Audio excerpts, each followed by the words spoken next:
Subscribe.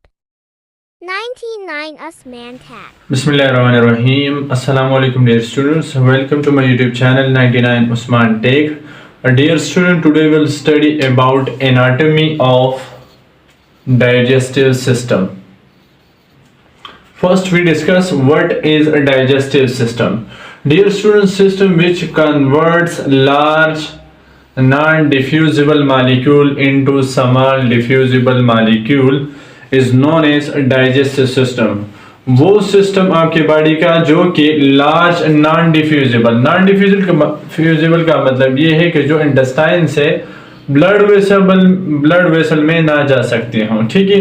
और diffusible molecule वो molecule होते हैं जो इंटेस्टाइन से ब्लड में एब्जॉर्ब होने के काबिल हो, उसकी साइज छोटी हो जाती है, ठीक है। तो हम इसकी डेफिनेशन कुछ यूं भी कर सकते हैं, the system which deal with the conversion of large molecule into small molecule. तो इनमें हमारे पास कौन कौन से पार्ट्स इन्वॉल्व है डियर स्टूडेंट्स? हमारे पास oral cavity, pharynx, oesophagus, stomach, small intestine, large intestine, ठीक। और इसके साथ कुछ एक्सेसरी ग्लैंड्स है, जैसे हमारे पास लिवर है और पैंक्रियास है। Dear students, oral cavity first part है, इसको हम बकल कैविटी भी कहते हैं। क्या कहते हैं? Buccal cavity. अगर हम डायग्राम में देख लें, ये जो मैंने रेड कलर से जाहिर किए, ठीक है, रेड डॉट डाले में, ये आपके पास ऑरल कैविटी है। क्या है? ऑरल कैविटी। ऑरल कैविटी को बड़ा करके बनाएंगे, इसमें हमारे पास टीथ होते हैं, ठीक है। और ये रेड कलर की मैंने टोंग बनाई है, टांग है। और ये जो ब्लैक स्पॉट से बनाए हुए हैं dear students, these are salivary gland. एक का नाम है पैरोटिड, दूसरे का नाम है सब मैंडिबुलर, जो मैंडिबल के ऊपर होता है, सब मैंडिबुलर। और ये सबलिंगुअल जो जुबान के नीचे होता है। और ये हमारे पास क्या है? टीथ्स। ये हमारे पास क्या है? टीथ्स। टीथ जो है वो मेस्टिकेशन करते हैं, मतलब खुराक की, तो फिजिकल डाइजेशन करवाते हैं, ठीक है। और ये जो हमारे पास सैलिवरी ग्लैंड है, सलाइवा सिक्रेट करते हैं, टोंग का अपना काम है, ठीक है, वो हम फिजियोलॉजी में पढ़ेंगे। इसके बाद है फेरेंक्स। फेरेंक्स को हम इंग्लिश में थ्रोट कहते हैं, ठीक है। इसकी लोकेशन जो है base of the mouth, mouth की बेस पर बिल्कुल मुंह के पीछे प्रेजेंट होता है फेरेंक्स, ठीक है। और इसके 7 ओपनिंग्स है। इसकी जो लेंथ है वो तकरीबन 12.7 सेंटीमीटर होती है। कितनी? 12.7 सेंटीमीटर। इसके बाद हमारे पास आता है एसोफेगस। डियर स्टूडेंट्स, एसोफेगा आपके पास लॉन्ग मस्कुलर ट्यूब है, जो कि फेरेंक्स से लेकर स्टमक तक होता है, फेरेंक्स से लेकर स्टमक तक होता है, ठीक है। और इसकी जो लेंथ है वो 10 इंचेस होती है। कितनी होती है? 10 इंचेस। स्टमक। इसके बाद हमारे पास अगर देखा जाए स्ट्रक्चर में, ये आपके पास स्टमक है जो डायलेटेड पोर्शन है, ठीक है। मस्कुलर इलास्टिक जे शेप्ड ऑर्गन। इसके साथ आप ये भी लिख सकते हैं, इट इज डायलेटेड पोर्शन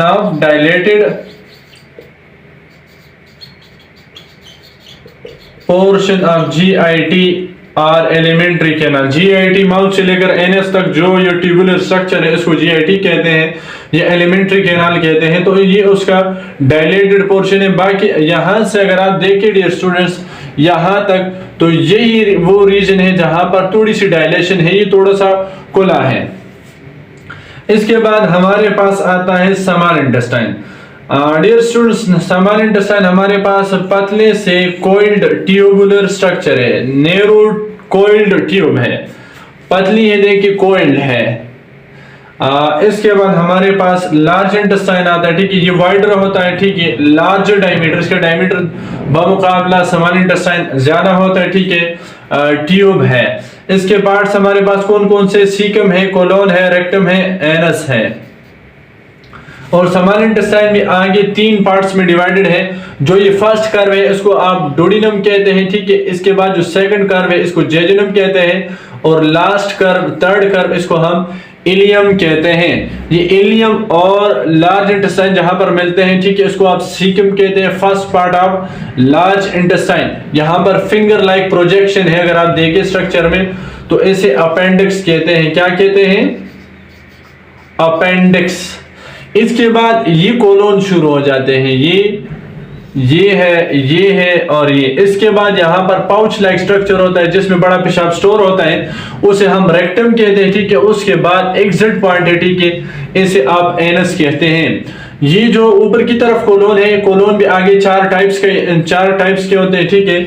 आपके पास असेंडिंग कोलोन होता है, डिसेंडिंग कोलोन होता है और हॉरिजॉन्टल कोलोन होता है, सिग्माइड। ये ऊपर की तरफ जा रहा है ना, बेस से ऊपर की जा रहे हैं, तो इसे असेंडिंग कोलोन कहते हैं। ये ट्रांसवर्स कोलोन या हॉरिजॉन्टल कोलोन जिसे हम कहते हैं, ठीक है।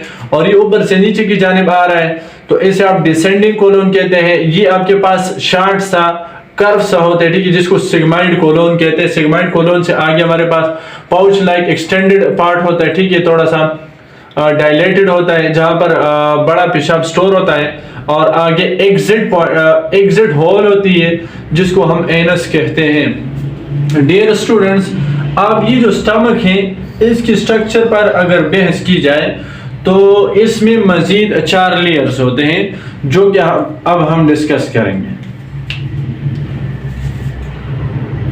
तो स्ट्रक्चर ऑफ स्टमक पढ़ते हैं, ठीक है। स्टमक आपके पास जो स्टमक वाल है बच्चे, ये 4 लेयर पर मुश्तमिल होती है। Layers of stomach, inner to outer जाते हैं डियर स्टूडेंट। तो आपके पास जो सबसे इनर लेयर है उसको हम कहते हैं म्यूकोजा। म्यूकोजा। उसके ऊपर आपके पास लेयर जो है उसका नाम है सब म्यूकोजा। उसके ऊपर जो लेयर है उसको मस्कुलर लेयर कहते हैं, मस्कुलर लेयर। और सबसे आउटर मोस्ट लेयर जो है उसको सेरोजा कहते हैं। एमसीक्यू पॉइंट ऑफ व्यू से इंतहाई इंपॉर्टेंट है कि सबसे इनर मोस्ट कौन सा है और सबसे आउटर मोस्ट कौन सा है। और ये जो मस्कुलर लेयर है, ठीक है, जो कि स्टमक फंक्शन में इंतहाई अहम किरदार अदा करता है, इसके बारे में भी पूछा जा सकता है। सेरोजा के बारे में पूछा जा सकता है और इनर मोस्ट लेयर के बारे में एमसीक्यू में पूछा जा सकता है। इसके अलावा हमारे पास जो एसेसरी ग्लैंड्स हैं डाइजेस्टिव सिस्टम के अंदर, वो हमारे पास लिवर है, ठीक है, जो कि बिल्कुल स्टमक के ऊपर प्रेजेंट होता है। और इसके साथ अगर आप देखें यहाँ पर ब्लूइश कलर का, तो ये हमारे पास पैंक्रियाज है। क्या है? पैंक्रियाज। इसका भी डाइजेस्टिव सिस्टम में रोल है। जो हमारे पास पैंक्रियाज होता है डियर स्टूडेंट्स, ये आपके पास एंडोक्राइन ग्लैंड भी है, एंडोक्राइन प्लस एक्सोक्राइन, जबकि लिवर हमारे पास सिर्फ और सिर्फ एक्सोक्राइन ग्लैंड है। कौन सा ग्लैंड है? Exocrine gland. अब एंडोक्राइन और एक्सोक्राइन किसे कहते हैं डियर स्टूडेंट? एंडोक्राइन वो ग्लैंड्स होते हैं जिसकी सिक्रीशन के लिए किसी डक्ट की जरूरत नहीं होती, और एक्सोक्राइन ग्लैंड वो ग्लैंड होते हैं जिसके साथ अपना डक्ट लगा होता है, पाइप लगा होता है, जिसके जरिए वो टारगेटेड साइट तक सिक्रीशन अपने पहुंचाते हैं। डियर स्टूडेंट्स, ये आज का जो लेक्चर था होपफुली आप लोगों को समझ आया होगा। If you have any Curie relating digestive system, you can ask in comment section. Inshallah you will get a positive reply. Don't forget to subscribe, like, comment, share.